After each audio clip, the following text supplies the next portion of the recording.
This is All of It on WNYC. I'm Allison Stewart. Last month on Instagram, Trash Talk NYC's first video was posted. It was created by David Clarke, who decided to do something about his street in a small way. The post had a little bit of music, no talking, but it showed a fella picking up trash with a grabber and putting it in a bag. Small pieces of paper, water bottle caps, receipts, one by one. It was sort of meditative. The caption read in part, "This is a project to improve the quality of my life in my neighborhood." David has been tackling New York City's trash block by block for about 40 days now, all around the city, and documenting it. When I first looked at his page that first week, he had, a couple hundred followers. Trash Talk NYC is now up to 42.6 thousand followers on Instagram and an additional 11,000 followers on TikTok. And his work has evolved into a volunteering meetups, too. To find out more, let's hear from David Clarke, the founder of Trash Talk NYC. Hi, David. Hello. It's a pleasure to be here. First of all, you went to Columbia. Before this all started, what did you study there? I was a Middle Eastern Studies major, but I also studied computer science and read a lot of philosophy and religion. I don't know which part of it was the most important, to be honest. Were you someone who always picked up trash on the street when you saw it? I definitely wasn't a person who littered. And I would pick up trash. It's something that I started doing in high school with some friends, just very casually. But in New York, it became something I really got into in this past winter. It's something that you said that your mom taught you. She's from Japan, correct? She is. And tell us about her influence. Well, Japanese culture is its own animal. And when I went to Japan last year and also in 2019, I was struck by how clean the streets were. And it's not because there are more trash cans there. They're actually less. But there's a different sense of personal responsibility, which we've seen in the World Cup videos as Japanese fans have been leaving and cleaning up the stadium. So she raised me within that culture. And so that had an influence on you how when you came to New York City? Well, I would say that she is half New Yorker and half Japanese as well. She moved to New York from Japan in the 80s. And so she was part of New York culture as well. But I think that my belief around how to keep a street clean came from that Japanese influence of it's a cultural problem, but one that can be solved. When did you get the idea of picking up trash into something that you would do every day? Literally the first day that I recorded. I think it's an incredible story because if you look back on that first video, it was a 20-minute video of me walking around my neighborhood just for myself and maybe for a couple neighbors. It didn't become a project that expanded beyond the neighborhood until a few days in, and it just evolved from there. So when you go out to pick up trash that first day, what did you bring with you? Just a grabber, bag, camera, and all that I use is my phone strapped across my chest and a tripod. It's a very simple setup. I could have more expensive tools. I could really develop this project into something else, but I want it to be accessible so any person who sees the video can think I could do this myself at home. We're talking to David Clarke, the founder of Trash Talk NYC. Hey, listeners, if you want to call in and give David a good job or if you have a question for him, our phone number is 212-433-9692, 212-433-WNYC. You can text to us or you can call in and chat with us as well. When you're picking up trash, what kind of questions do people have for you? First, they ask if I'm getting paid, which I always say no to, and that I film it and I post it. They also ask how I choose the neighborhoods, and that's all based on followers and people I meet on the subway. Trash is something in New York we've learned not to notice, right? It's something to get by. We just don't look at it. So when I ask someone, what's your block like? What's the litter situation? They're surprised because they've never been asked that question before. But I find that local knowledge is the only way to get those insights. So every time I'm on the subway, I ask someone, what's their neighborhood like? And I write it down. And people send me messages all the time with pictures. They send me comments. And I have a huge list and spreadsheet of all of those locations. You first started on your own block in Upper Manhattan. What was the block like? Oh, that block, I've been living there for 2 years. It's 171st approximately. And it has always been a mess. It was especially bad in winter. I think any New Yorker remembers what the snow was like this past winter. That area, the snow didn't get cleared properly, so the trash just built up and it couldn't be cleared out. So we had trash just on the sidewalk for months, it felt like. And so I started cleaning up then.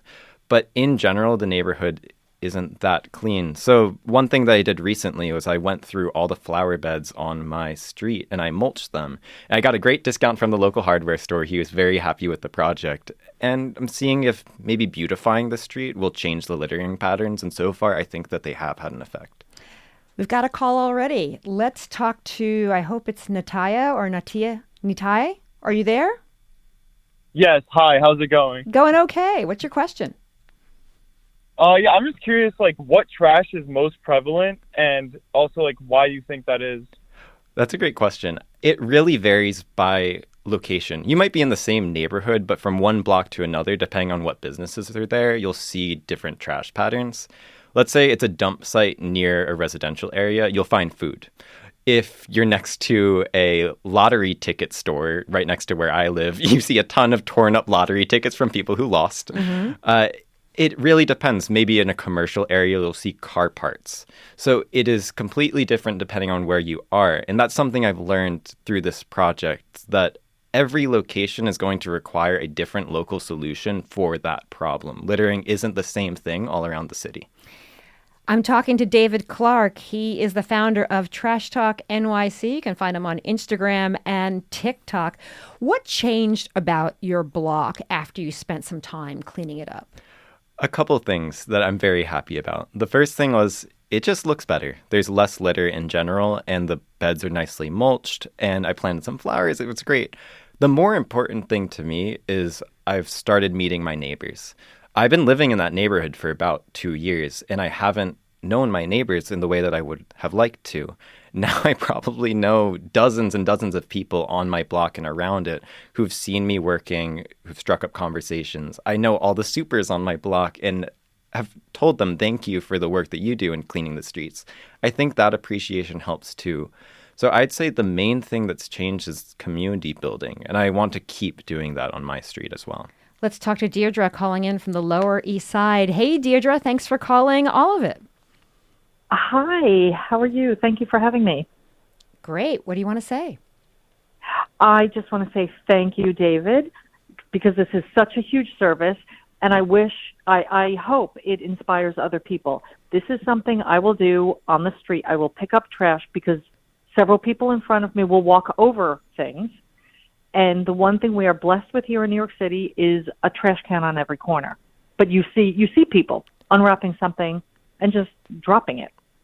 And, I don't want to engage with people like that because you never know what's going to happen. But I then turned this into, especially during COVID, I felt like there was a lot of trash around.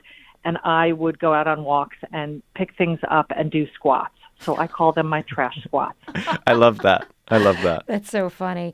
It was very interesting, David, because you did a video in Tribeca, and you kind of wanted to dispel a myth about certain neighborhoods being more cleanly than other neighborhoods. Yep. Tell us a little bit more about that. So neighborhoods are clean to various extents. If I go to the Bronx, pretty much anywhere I go in the Bronx is going to be more messy than most of Manhattan. So there are differences for sure. But the myth I was trying to dispel was one that I've seen in the comments and just as a common belief in New York that certain neighborhoods are clean.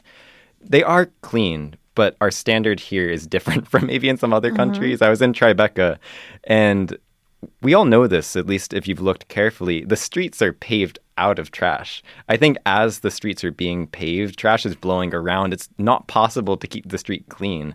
And so I was literally seeing trash embedded, and with parked cars, they hadn't moved for alternate side parking. So there's a huge dust buildup and dirt buildup, which can be a hazard as well. So every neighborhood I go to, there's some work to be done. And it's interesting because I sort of got from one of your videos that it's not necessarily only people dropping stuff. It can be the surrounding areas. Like the trash cans aren't the best in bad weather. Can you explain that? Yeah. So we're familiar with those New York City litter bins that are green wire and have an open top. Those are all of the bins in my neighborhood. They're very easy to tip over, and they also are open to the wind. So on a particularly windy or stormy day, and we have those a lot in summer, you'll see it. The trash will just have a life of its own, will come up and out of the bin and blow all around the street. Also, with these lighter bins, one problem is that they will be intentionally dumped in searching for food. And I understand that, but it is a problem with litter. Big belly bins, those have dropped recently. Those have a compactor inside. They're the bins where you step on a pedal and that opens the door. Much more high-tech, higher volumetric capacity, but they have problems on their own. They get jammed or clogged, and then they're not usable anymore. So different bins, different problems. I'm talking to David Clarke. His Instagram is Trash Talk NYC.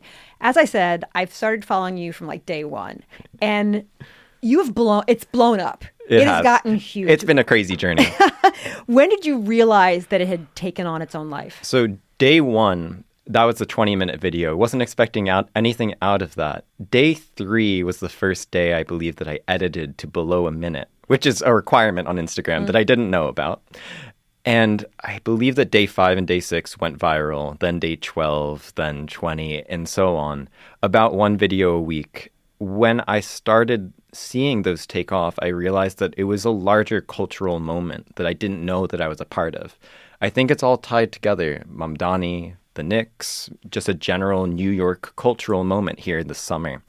And I believe that's why this project has taken off so much. And it's a powerful message for people that they can take a stand in their own neighborhoods and improve the conditions in their community just on their own. This said, I just donated to him for his good work. Love it. Invariably, on one of your posts, someone posts, "This is not your job. This is the government's job to pick up trash." What do you think of Yeah, these thank you for bringing that up. That's a really great point.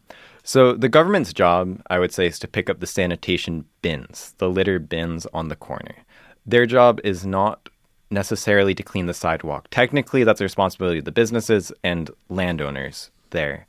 However, the city is supposed to enforce the cleanliness of streets through fines. Now, I've spoken with business owners all around New York about whether they're seeing those fines, and it varies. Some neighborhoods, they see them all the time, which is how it should be. It should be consistently enforced. In Washington Heights, most business owners have told me that they were fined before COVID, but since then it's been almost nothing. And that street is always a mess and something that would be fined in other neighborhoods. So it is the city's responsibility, but it's also business owners. However, I do think that the best stewards for a neighborhood are going to be the people who live there. So I have the belief that it should be neighbors taking care of their own streets in these smaller residential areas. And let's talk to Elisa real quick. Hey, Elisa, you've got about 30 seconds. Thank you for taking my call, and thank you, David, for picking up trash. I am a trash picker, not as often as you are.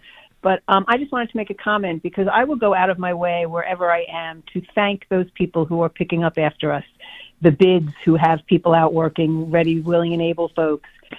Because really, without the folks who pick up after us, everything would fall apart.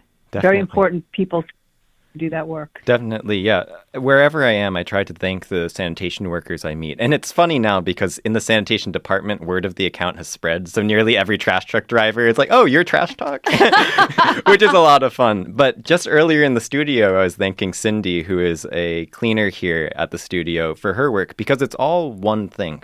Anyone who cleans. And people can volunteer by going to trashtalknyc.org. We have been talking to David Clarke, the founder of Trash Talk NYC. Thanks for what you do, David. Absolutely. My pleasure. And that is all of it for today. I'm Allison Stewart. I appreciate you listening, and I appreciate you. I'll meet you back here tomorrow.